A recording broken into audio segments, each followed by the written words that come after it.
हमारी खुदावन यीशु की अंजील मुकद्दस यूहन्ना के मुताबिक उसका छठा बाब 22 से 29 आयत तक। दूसरे दिन उस हजूम को जो झील के पार रह गया था, ये मालूम हुआ कि उस एक छोटी कश्ती के सिवा वहाँ कोई और न थी और कि यीशु अपने शागिर्दों के साथ कश्ती पर सवार न हुआ था, बल्कि उसके शागिर्द अकेले चले गए थे। लेकिन इतने में और छोटी कश्तियाँ तबारिया से उस जगह के नज़दीक आईं जहाँ उन्होंने खुदावन के शुक्र करने के बाद वो रोटी खाई थी।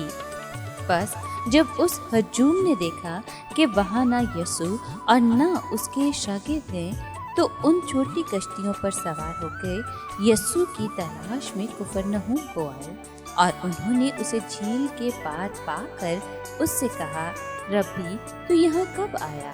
यीशु ने उनके जवाब में कहा कि मैं तुमसे सच सच कहता हूँ कि तुम मुझे इसलिए नहीं ढूंढते कि तुमने करिश्मे देखे, बल्कि इसलिए कि तुम रोटियां खाकर सैर हुए। पानी खुराक ही के लिए नहीं, बल्कि उस खुराक के लिए मेहनत करो जो हमेशा की जिंदगी तक ठहरती है, जिसे इब्ने इंसान तुम्हें देगा, क्योंकि उसी पर बाप यानी खुद खुदा ने मोहर कर दी है।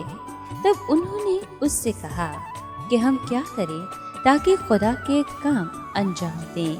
यीशु ने जवाब में उनसे कहा, खुदा का काम ये है कि तुम उस पर ईमान लाओ जिसे उसने भेजा है। पाक कलाम के पढ़े और सुने जाने पर खुदा की बरकत हो, खुदा का शुक्र हो।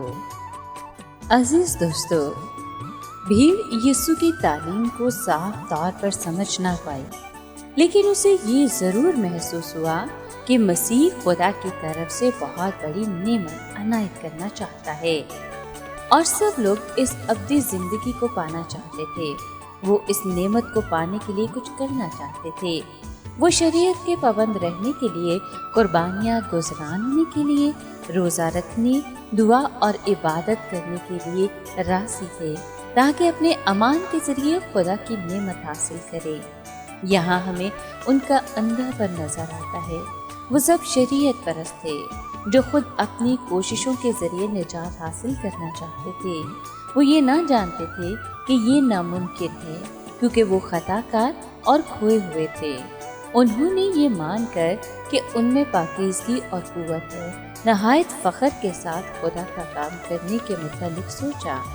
इंसान इस कदर अंधा होता है कि वो अपने दिल की सही कैफियत का अंदाज़ा नहीं लगा सकता, बल्कि खुद को खुदाए सगीर समझता है और तवक्को रखता है कि खुदा उससे खुश होगा।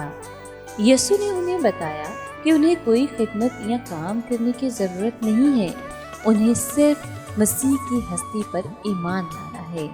खुदा किसी कोशिश या कुव्वत का मुतालबा नहीं करता, बल्कि ये चाहता है कि हम यीशु की अताई करें और उस पर ईमान लाएं। ये अल्फाज लोगों के लिए संगे राह बन गए और इस तरह से यीशु और लोगों के दरमियान तफरका पैदा हुआ।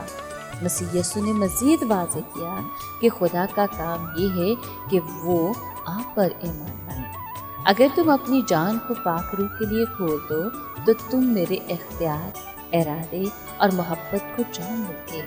तब तुम जान लोगे कि मैं महज नबी नहीं हूँ, बल्कि खालिक और खुदा का बेटा हूँ, जिसे बाप ने तुम्हारे पास भेजा है। तुम अपने दुनियावी ताल्लुक को छोड़कर खुदा के फरजंद बन जाओगे। यीशु पर ईमान लाने का मतलब मसीह यीशु को थामे रहना और मसीह को अपनी ज़िंदगी में काम करने देना है। मसीह की रहनुमाई तस्लीम करके उसकी कुदरत से अपनी ज़िंदगी पाना है।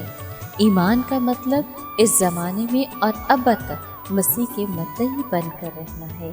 यही खुदा का काम है जो ईमान लाए हुए लोगों को अपने बेटे से प्रविष्ट करता है, ताकि गुनाह उनकी ज़िंदगी से गायब हो जाए और वो हमेशा के लिए मसीह यीशु में जीते रहें।